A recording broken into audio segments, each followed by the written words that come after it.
World cup final की ये हार भारत को जिंदगी भर याद रहेगी। इस शर्मनाक हार के बाद वहां के लोगों की तरफ से पूरी टीम पर शदीद तनकीद की जा रही है। भारतीय मीडिया ने भी अब पिच की पोल खोलना शुरू कर दी है। इंडिया टीम के फैंस भी शदीद नाराज दिखाई दे रहे हैं।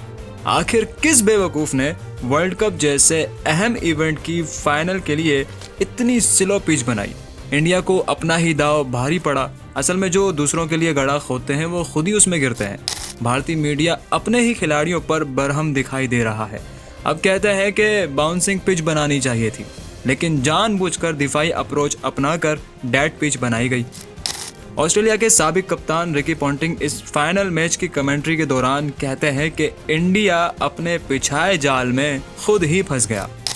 अगर सच कहें तो इंडिया ने जो विकेट तैयार की थी शायद वो उसी पर उल्टी पड़ गई। पहले मैच से सेमीफाइनल तक लगातार 10 मैचों में जीतने वाली इंडियन टीम के बारे में शायद ही किसी का ख्याल होगा कि ये फाइनल हार जाएगी। ऐसा लग रहा था कि नतीजा पहले ही लिखा जा चुका है, बस रस्मी कार्रवाइयाँ होनी है। लेकिन ऑस्ट्रेलिया ने अनहोनी को होनी कर दिया और ये काम सिर्फ ऑस्ट्रेलियाई टीम ही कर सकती थी। मैच शुरू होने से पहले ही भारत में इस बात के चर्चे हो रहे थे। सब बड़ा चेक रहे थे कि जी आज 2003 के वर्ल्ड कप की हार का बदला लिया जाएगा। मगर 20 साल बाद मकाम तो बदल गया, मगर वर्ल्ड कप फाइनल का नतीजा वही रहा और ऑस्ट्रेलिया 6 बार वर्ल्ड कप जीतने वाली टीम बन गई और इंडिया को मुंह की खानी पड़ी। इंडिया ने डर्टी ट्रिक्स इस्तेमाल की, वर्ल्ड कप को यूं ट्रीट किया जैसे ये उनकी लोकल रणजी ट्रॉफी टूर्नामेंट हो। इंडियन बोर्ड और टीम मैनेजमेंट ने बाकायदा प्लानिंग करके शेड्यूल मुख्तलिफ टीमों के लिए मुख्तलिफ पिचेस मुंतखब की और अपने अहम मैचेस के लिए निहायत बददियानती से पिचों का इंतखाब किया, जो सरासर फाउल और गलत था। जैसे पाकिस्तान का अफगानिस्तान के साथ मैच चेन्नई में रखा गया, जहां स्पिनर्स हमेशा कामयाब रहते हैं। ऑस्ट्रेलिया के साथ मैच बेंगलुरु में रखा गया। अगर ये उलट हो जाता तो पाकिस्तान को एडवांटेज होता। आप खुद सोचें कि इंडिया ने अफगानिस्तान के साथ अपना मैच चेन्नई में क्यों नहीं रखा?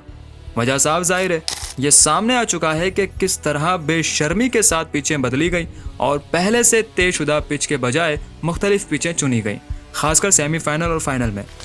टूर्नामेंट के सबसे बड़े और अहम मैच को सबसे ज़्यादा एंटरटेनिंग होना चाहिए था। अच्छी बैटिंग ट्रिक होती ताकि हाई स्कोरिंग मैच होता। इंडिया ने जानबूझकर इस्तेमाल शुदा ड्राई पिच सिलेक्ट की, जहां स्पिनर्स को फ़ायदा पहुंचे और रिवर्स स्विंग भी हो। उनका ख्याल था कि ऐसी पिच पर वो ऑस्ट्रेलिया को आउट कर देंगे, लेकिन हुआ उसके बिल्कुल उलट। इंडियन को अंदाज़ा ही नहीं था कि पैट कमिंस इतना बोल्ड कप्तान साबित होगा कि टॉस जीतकर भी पहले फील्डिंग करेगा और उनके बॉलर्स टफ टाइम देंगे। शायद इंडिया स्टार्क और कमिंस की तगड़ी रिवर्स स्विंग भूल गया था। इससे इंडियंस की बदकिस्मती कहें तो गलत ना होगा, क्योंकि रोहित शर्मा का गैर मामूली कैच पकड़ा गया और जारहाना खेलने के चक्कर में पावर प्ले में ही इंडिया की 3 विकेटें गिर गई। पूरे टूर्नामेंट में पहली बार इंडियन बैटिंग दबाव में आई और फिर ढेर हो गई। इंडिया ने जो जाल ऑस्ट्रेलिया के लिए बिछाया था खुद उसी में फंस गए। इंडियन कप्तान रोहित शर्मा इस घिनौने काम में बराबर का शरीक है। इसके मशवरों से पिचें बदली गईं। ऑस्ट्रेलियन अखबार हेराल्डसन ने इस सूरत हाल पर तबसरा करते हुए लिखा कि वर्ल्ड कप का फाइनल उसी पिच पर खेला गया जिस पर गुजरे महीने खेले गए लीग मैच में इंडिया ने पाकिस्तान के खिलाफ 7 विकेटों से कामयाबी हासिल की थी।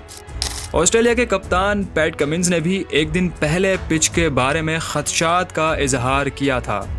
वर्ल्ड कप के फाइनल में ऑस्ट्रेलिया के हाथों बदतरीन शिकस्त ने नरेंद्र मोदी को मेज़बानी के आदाब ही बुला दिए। इनको कोई बताए कि खेल में किसी एक को हारना ही होता है। बच्चों की तरह मुंह नहीं फुलाते। ये खेल है, खेल को खेल की तरह ही ले, रोना धोना नहीं मचाया करे। अब इनकी हरकतें देखें ज़रा। मैच के ख़त्म होने पर नरेंद्र मोदी साहब ऑस्ट्रेलिया टीम के कप्तान को ट्रॉफी देने आते हैं और जैसे तैसे ट्रॉफी पकड़ाते हैं और बगैर हाथ मिलाए मुंह मोड़कर 9-2-11 हो जाते हैं।